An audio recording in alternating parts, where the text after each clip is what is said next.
See, when you look at project management as a whole, it is constantly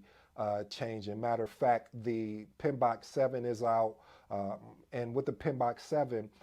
in the PMBOK 6, really, they started going over and adding Agile to project management, which is awesome because Agile, or what I use as a framework of Scrum, I use parts of the Scrum to add to my project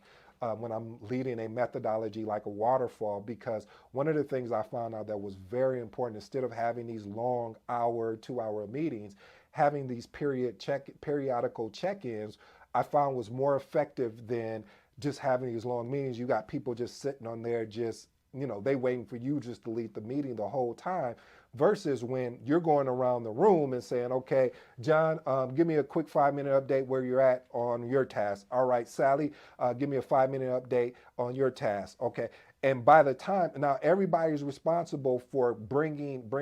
I mean, really coming to the meeting with a presentation to deliver and to let the team know where they're at, if they have any obstacles, if there's something that they need from the team that they need help with, or